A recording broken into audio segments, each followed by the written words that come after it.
Mwami Kyagulanyi agenda kubawa amaanyi nti akoze abamu kye batatera kukola nti amalirize ekisanja kino ekyamazima nga tewali ky'omuteekako nti ya compromisinze ne principles kwe yajjira. Bw'owulira ebigambo ng'ebyo nze nyiiza kukuzaayoko emabega mujjukira nga twakava mu kalulu 2:21 awo baatugambanga nti omuyaga ogubadde muyaga tegukyasobola kuddamu kubeerawo era Bobi Wine aluuzinze nnyo takyalina popularity abantu tebakyamwagala kaali katinko naye munnange influence ya Bobi Wine yeeyongeredde ddala mulabi wano mu misinde gya Kabaka era nga abantu bo bakulaga nti tebaagala kubaleka kyalinga bo be bamanyi kye baagala. Mukasambidde y'omu ku abo abatayagala Bobi Wine mu ntandikwa era simanyi nti oba lwaki ennaku zino ebigambo byagenda abiddirizaamuuko kubanga luwa akatambi kennakuwaako kemabega kaawo. Mbidde yali agezaako okujerega Bobi Wine yagamba yali alina gwakootinga naye ng'ategeeza nsimanya if we are to flourish as a country bwe tuba tunaagenda mu maaso ng'eggwanga tuyitimuke we must develop an idiot detection system. Tutulina okuba ne system esobola okusipotinga nti ono musiru era n'agamba nti ba idiots bali smart nnyo bwe basobola n'okubeera nga bapromotingibwa ku mulimu nga gwe tebakupromotinga mbu basobola n'okutwalibwa president era n'agamba nti nga bwe kyali kigenda okubeerawo wano e Uganda definitely yali agezaako kujerega Bobi Wine mu katambi ako naye kati nga bwe nkutegeezezza nti ate alabika ebigambo bye takyabikola alaba si bituufu agenda mu maaso n'okuba nti oba oli awo alina kyagoba naye agamba waayi nange sigenda kubeerawo mugendo gundeke nina okulippira. Ebigambo byo ku Bobi Wine obyogera obikekkereza obyogera obikekkereza kubanga ne kakutanda n'oseerera bwoti kiba kitegeeza nti oba owedde ndowooza oba oli awo omukulu n'asalawo n'agamba wange nange kaŋŋende ndowooza ka mbendengire eno ewali tiyuni naye nga sinaba kubanga nkuwa akatambi akamukasambidde okukamalayo nga bonna balaga engeri Bobi Wine gyasobodde okubeera nga maintainize pressure omutindo tayokyezza nga bwe baali basuubira kasooke kuwa aka Ssemujju Nganda kubanga tukimanyi bulungi nnyo nti Bobi Wine teyali mu kibalo kya Museveni ky'Abakabano teyaliimu wabula yagwa bugwi era yensonga lwaki okiraba nti obusungu bungi nnyo naddala ku muhoozi nti projekiti ye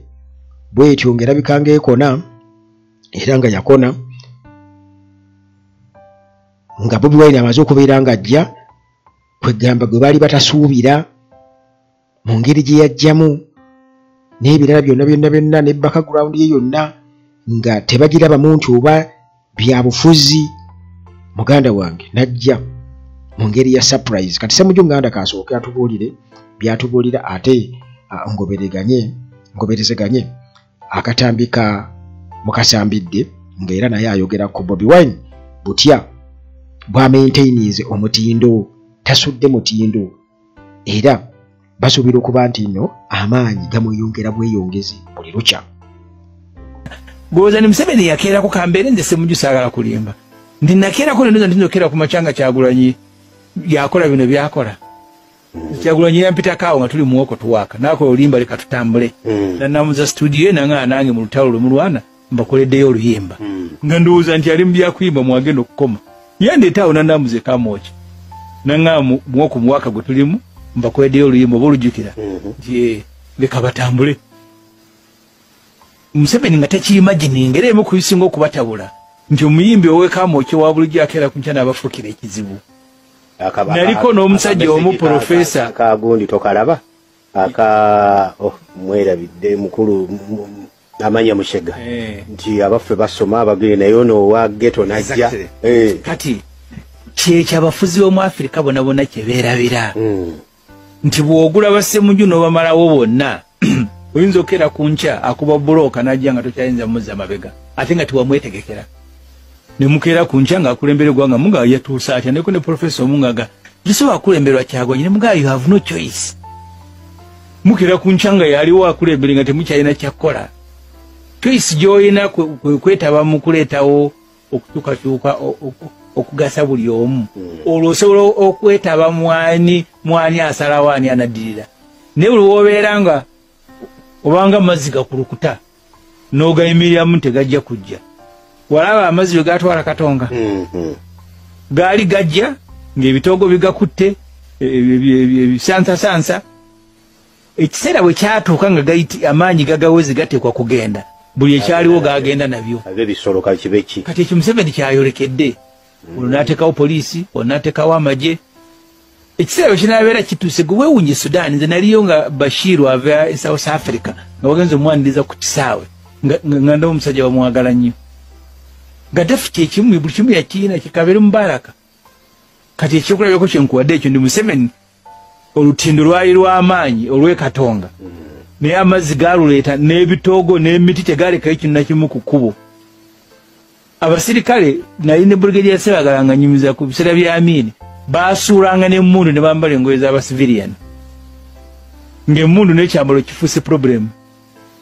akisuula n'ateekamu olugoye ne efula ntawati siri musirikale waffe Wantoni awo baayitangawo nga bagenda wano exactly kati nga babisuula awo ne badduka kyekyo kizibu Museveni buli wooteetaba mu kuteekateeka nkyukakyuka ya mirembe ery'eggwanga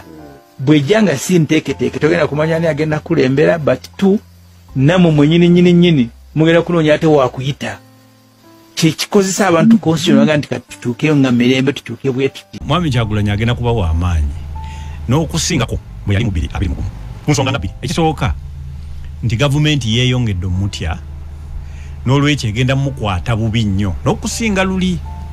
kakati ekyo kireetera abantu be n'abalala abatabadde babe okumuwa obuwagizi obw'ennaku nga bamunakuwaliddeko eyo ensonga esooka ensonga ey'okubiri nti akoze abamu kye batatera kukola nti amaliriza ekisanja kino ekyamazima nga tewali kyomuteekako nti yakompromisinze ne principles kwe yajjira byeyajja ayogera ko yayimirira nga gye byakyaliko nakati byakyaliko